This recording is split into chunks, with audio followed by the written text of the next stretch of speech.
At his mother's lavish birthday party, laughter filled the air, until his wife, dressed in a simple gown, quietly approached with a gift no one expected.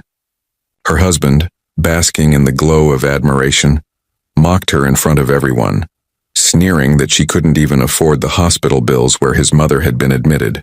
Guests chuckled. Cameras flashed.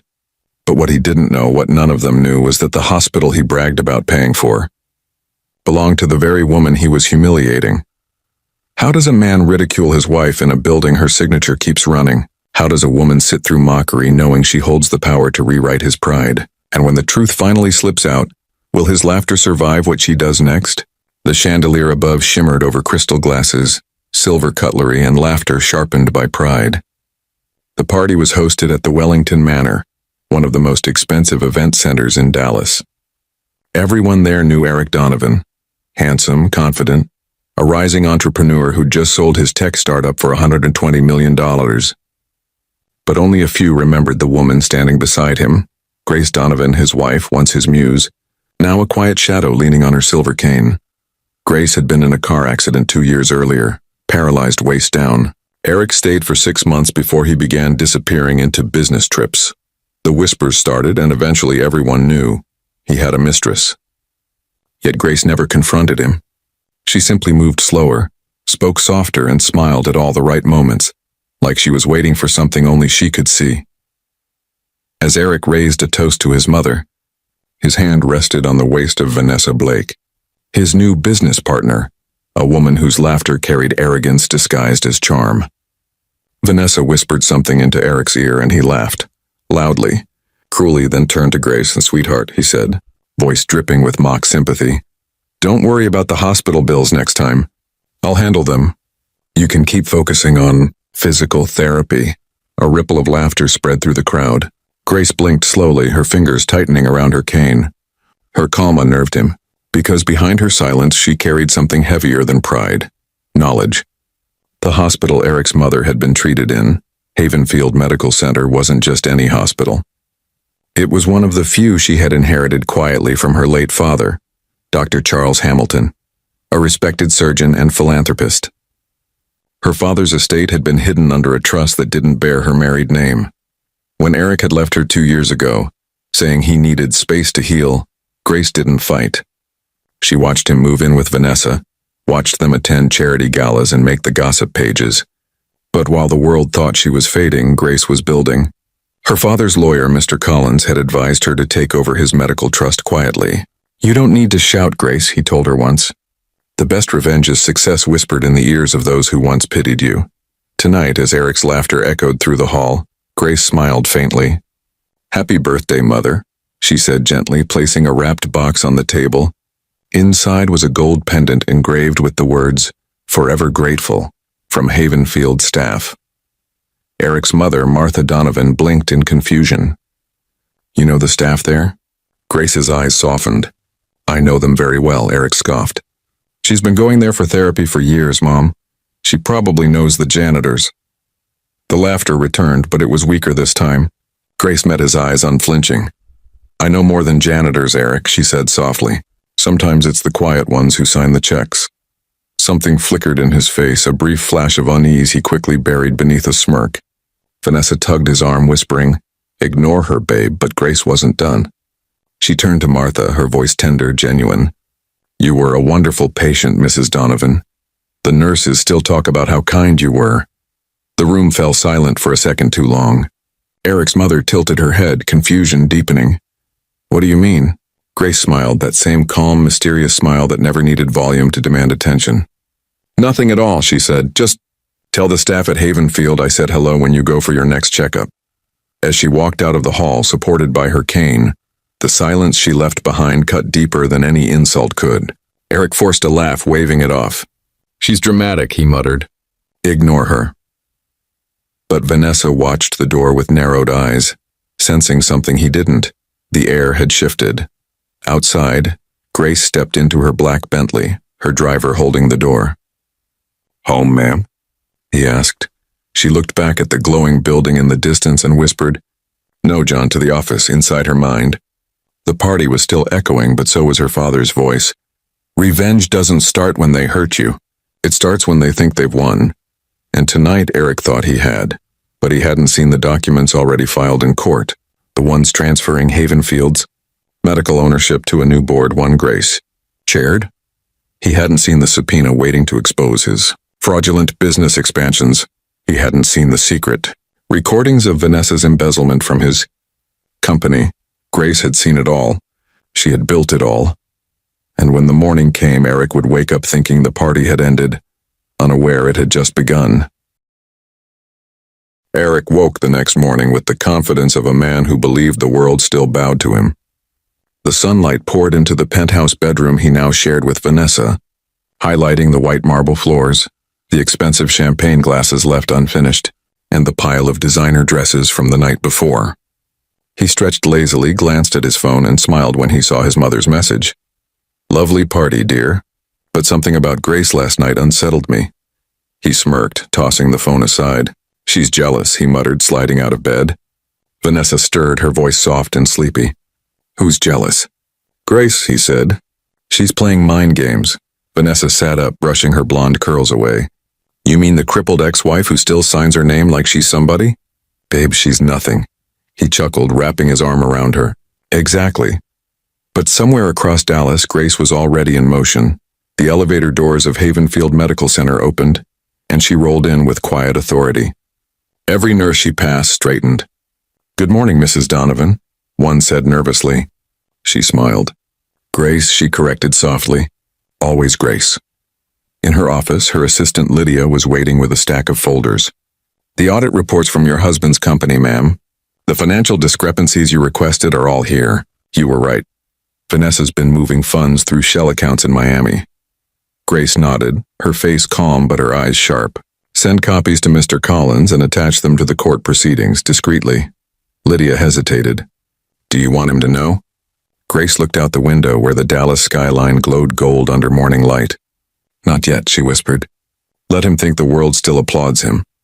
As she spoke, her mind slipped back to 2 years earlier. The accident. The car crash that left her paralyzed had been more than fate. It had been betrayal in motion. Eric was driving that night, furious after an argument about money. He'd been drinking. She'd begged him to slow down, but he didn't listen. When they hit the barrier, she was the one crushed by the dashboard. He walked away with only a bruised wrist, and yet, in court, he had sworn he wasn't at fault. She'd protected him. "He's my husband," she told the police. "It was my fault." She'd thought love meant loyalty, but while she learned to walk again through pain and willpower, he learned to live again through vanity and lust. A soft knock pulled her back to the present. Lydia whispered, "He's here." Eric stepped into the office wearing a tailored navy suit and that easy charm that used to disarm her. Well, Grace Donovan, running hospitals now? Impressive," she smiled politely. "To what do I owe the pleasure?" He leaned against the desk. "I heard a rumor," he said. "You're investing in medical tech. I was thinking maybe we could collaborate. Business, not personal." She raised a brow. "Business?" "Yeah," he said, grinning. "No hard feelings, right? Besides, my new firm could use a strong investor. You always had a good head for numbers." Grace's expression stayed unreadable. "You mean the firm your mistress runs on your behalf while siphoning your accounts?" His smile faltered. "What did you just say?" "Check your Miami statements," she said calmly. "She's been withdrawing under the name Vanessa Blackwell, her maiden name." Eric's eyes darkened. "You're lying," she shrugged. "I never lie about numbers." He slammed his hand on the desk. "Don't play with me, Grace." She looked up at him, her tone measured. "You already did that when I was in a wheelchair, Eric. This time, I'm just moving the pieces you left behind." For the first time, he saw something in her eyes he'd never seen before. Not love, not pain, but strategy. The woman who once cried over his betrayal was gone. In her place stood someone colder, smarter, unshakable. He stormed out, phone already to his ear. Grace exhaled slowly, her fingers brushing the pendant she now wore around her neck. Her father's hospital key tag. "Let the games begin," she murmured. That evening, news broke. Breaking: tech entrepreneur Eric Donovan. Under investigation for financial misconduct. Vanessa threw her phone across the room, shouting, "What the hell is this?" Eric grabbed the remote, flipping through channels, his name flashing in headlines. "Someone leaked our records," he hissed. "Someone inside." And across the city, Grace watched the same news from her quiet mansion. She didn't smile. She simply turned off the TV, whispering, "This is only step one." Her revenge wasn't built on rage, it was built on patience. Every move she made was precise, methodical, surgical. She'd learned from her father that healing and destruction both required steady hands. As she closed her eyes, her phone buzzed. A message from an unknown number read, "You're not done, Grace. They took your love. Take their empire." She stared at it for a long moment, then whispered to herself, "I will." Outside, the wind carried the faint sound of thunder over Dallas. A storm was coming, one that would strip away the illusion of power and expose who truly owned the world they lived in. Grace wasn't just taking back her dignity. She was rewriting the story of every woman who'd ever been broken and told to stay silent. And when the storm finally hit, it wouldn't just ruin Eric and Vanessa. It would redefine what revenge meant. The storm that rolled over Dallas that night wasn't just weather, it was prophecy. Eric sat in his car outside the law firm of Collins and Westbrook, gripping the steering wheel so tightly his knuckles turned white. He had just left a meeting that shredded what little confidence he had left. His company's accounts were frozen. Investors were panicking, and someone, he didn't know who, had reported his offshore dealings to the IRS. He thought of Grace's calm voice the day before. "Check your Miami statements." It couldn't be her. She wasn't capable of this. She was soft, broken, dependent, wasn't she? Inside Havenfield Medical, Grace watched the rain run down the glass walls of her office. The city lights reflected like fire in her eyes. Lydia entered quietly, holding a sealed envelope. "The transfer's complete," she said. "Vanessa's personal assets are now under investigation for fraud. The feds will freeze her accounts by morning." Grace nodded slowly. "Good. What about the board?" "They've approved the merger with Donovan Biotech. You'll have full control of the company within 72 hours. Grace smiled faintly. "Perfect. That's where he'll feel it most, losing his crown before the crowd." Her mind wandered to the past again, to the nights in that same hospital when she couldn't move her legs, when Eric stood by the window texting while she begged him to just hold her hand. "I can't do this forever, Grace," he had said. "I didn't sign up to take care of a cripple." She remembered crying quietly after he left that night. The nurse, a gentle woman named Maggie, had whispered, "Don't let pain make you small. Let it make you silent enough for your power to grow." That power had now matured into something terrifyingly precise. Across town, Vanessa paced their penthouse suite, phone pressed to her ear. "Eric, they're freezing everything. My accounts, your shares, even the house deed, what's happening?" Eric slammed a glass against the counter. "Someone's behind this. Someone's playing us." Vanessa's eyes narrowed. "You think it's your ex-wife?" He hesitated. The silence between them answered for him. The following morning, a luxury black SUV pulled into the Havenfield parking lot. Eric stepped out, rain dripping off his suit jacket. He didn't have an appointment, but he didn't need one. He stormed through the lobby and straight into Grace's office. She was waiting, calm, composed, wearing an ivory blouse that contrasted sharply with his fury. "Grace," he barked. "You did this." She looked up from her documents, her tone measured. "Did what exactly?" "You destroyed me. My company, my accounts, everything." She leaned back, folding her hands. "Correction. You destroyed you. I simply revealed the truth." He slammed a folder onto her desk. "You think this makes you powerful?" "You'll pay for this." She tilted her head. "Pay? I already did, Eric, with my body, my trust, my love. This is just reimbursement." Her calm infuriated him. He lunged forward, but her security chief stepped into the doorway. "Sir," he said firmly, "you need to leave." Eric's jaw clenched. He glared at her, hatred and disbelief mixing in his eyes. "You'll regret this." Grace's voice lowered, steady as a heartbeat. "I already regretted loving you. Everything after that has been liberation." He left, slamming the door so hard the glass trembled. Grace exhaled, her hands shaking only after he was gone. Lydia entered quietly. "Ma'am, the press conference starts in an hour." Grace smiled faintly. "Let's begin the second act." At the downtown media center, the cameras flashed as Grace stepped onto the stage. Her name now appeared not as Mrs. Donovan, but Grace Hamilton. She faced the reporters with calm authority. Havenfield Medical is proud to announce our acquisition of Donovan Biotech, she said. Effective immediately, I'll be serving as the new CEO. The crowd erupted. Questions flew. And miles away, Eric watched the broadcast on TV, eyes wide, face pale. Vanessa stood behind him, speechless. She owns it? Vanessa whispered. Eric couldn't answer. His phone buzzed. A notification from the Dallas Stock Exchange. Donovan Biotech shares had plummeted by 64% in under an hour. Investors were fleeing. Vanessa turned on him, fury blazing. You said she was finished. She was, he muttered. I don't understand. How did she? But he didn't finish. Because the next segment played on screen. An investigative report showing Vanessa's embezzlement trail. Her name, her accounts, her signature. Her scream filled the room. You said no one could trace it. Eric stared, frozen. I didn't, Grace, she set us up. That night, Vanessa packed her bags and left without a word. Eric didn't stop her. He couldn't. He sat alone in the dark, watching the rain smear the city lights across his window like melted gold.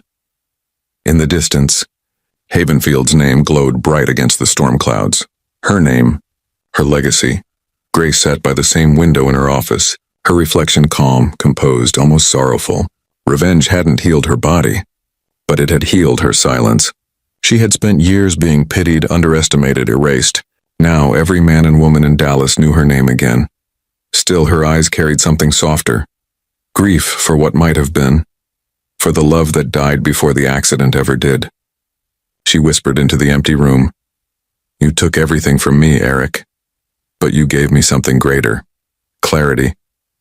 Then quietly she added, and clarity never forgives. 2 weeks later, the city woke to chaos. Eric's face was plastered across every business channel. Disgraced tech CEO faces criminal charges. He hadn't slept in days. The once proud man who strode through boardrooms in Armani suits now sat alone in a half-empty apartment, unshaven, drowning in half-empty bottles of whiskey. The penthouse had been seized. The cars repossessed. His mother, heartbroken by the scandal, had returned to the same hospital he once bragged about paying for, Havenfield Medical Center. Grace knew. She'd authorized her admission personally. When she entered Martha Donovan's room, the older woman's eyes filled with tears. Grace, she whispered, I don't understand what happened. Eric's lost everything. He won't even come see me. Grace sat beside her, taking her frail hand. Sometimes loss is the only language the proud understand. Martha's voice broke. He's my son, but I can't defend what he did to you. Grace smiled softly. You don't have to. Life already did. She stood, adjusting her blazer. Rest now, Mrs. Donovan, you're safe here. You always will be. Outside the hospital, cameras gathered like vultures. The city smelled of rain and scandal. Grace walked through the lobby, past whispers of that's her, the ex-wife, and stepped into her black Bentley. In another part of Dallas, Eric sat across from his attorney, Mr. Lang. They're offering a settlement, the lawyer said. But you'll lose everything. Eric laughed bitterly. I already have, Lang sighed. There's one clause you should see. He slid a paper across the table. It's from Havenfield. They're offering you medical insurance coverage for your mother, courtesy of the owner. Eric's heart stopped for a beat. Courtesy of who? Lang looked at him grimly. Grace Hamilton. The words hit harder than prison bars. Grace wasn't just haunting him. She was saving the one person he loved most. And she was doing it with grace. That night, he drove to Havenfield in the rain. He didn't call. He didn't ask permission. He just needed to see her. Grace was in her office when he entered, dripping wet, face hollow, pride shattered. She looked up, her expression unreadable. You shouldn't be here, she said quietly. I had to come, he murmured. You won, she tilted her head. It wasn't a competition. It was, he said, stepping closer. You just never played dirty. That's what makes it worse. Grace studied him for a long moment. Do you remember the night of my accident? He looked away. Don't do this. Do you remember what you said when I begged you not to leave? He swallowed hard. Grace, you said I can't spend my life with someone broken. Her voice trembled but didn't break. And yet here we are. Look who's standing and look who's crawling. His eyes glistened, guilt slicing through him. I was stupid. I was angry. I was scared. She leaned forward. And I was patient. That's the difference, he lowered his head. Vanessa's gone. Investors, friends, everyone. Gone. I've got nothing left. Grace nodded slowly. That's how it feels when people love your image, not your soul. He looked up at her. Do you hate me? She was silent for a long moment. Then softly, no, hate means you still have power over me. I feel nothing. And that's worse, isn't it? He blinked back tears. I don't expect forgiveness, I just wanted to say I'm sorry. Grace exhaled, rising from her chair. She walked toward the window, her reflection sharp against the rain-streaked glass. You're not sorry for what you did. You're sorry you lost, he said nothing. The silence between them was thick, final. Then she turned, voice calm, almost kind. You know, Eric, I didn't destroy you out of revenge. I simply stopped protecting you. He stared at her, realizing the truth. Every fall had been a chain reaction of his own greed, vanity, and cruelty. She had simply stepped aside and let gravity do the rest. As he turned to leave, she spoke once more. Eric? He paused. She smiled faintly. Tell your mother she'll always have a room here. No matter what happens, that mercy, cold, elegant, unstoppable, broke him more than vengeance ever could. Weeks later, Grace attended a charity gala at the Wellington Manor, the same hall where he once humiliated her. This time she was the keynote speaker. Cameras flashed, the crowd rose, and the whispers were different now. That's Grace Hamilton, the woman who rebuilt Havenfield, the woman who owns half of Dallas. She took the stage, her silver cane glinting beneath the chandelier. 2 years ago, she began. I was told I'd never walk again. I was told I'd never matter again. But pain is a strange teacher. It teaches you that silence can be your loudest weapon, applause thundered, she continued. Tonight I dedicate this foundation to women who've been broken. Silenced, betrayed. You don't need revenge to rise. You just need the courage to stand tall when the world expects you to crawl. As the audience rose in ovation, the camera panned briefly to the back of the room, where Eric stood, unnoticed, watching her with tears in his eyes. Then quietly he turned and disappeared into the night. Grace looked out over the crowd, her heart calm, her face luminous beneath the golden light. She had lost everything once, her love, her body, her name. But she had rebuilt it all with steel instead of bone, dignity instead of desperation. And as she lifted her glass, her words carried through the hall like a benediction. To silence. To power. To every woman who learned that forgiveness doesn't mean forgetting. The applause returned, echoing through the same hall where her humiliation once began. Only this time, it sounded like victory. Outside, the city lights shimmered against the night sky, and for the first time in years, Grace smiled. Not because she won, but because she no longer needed to.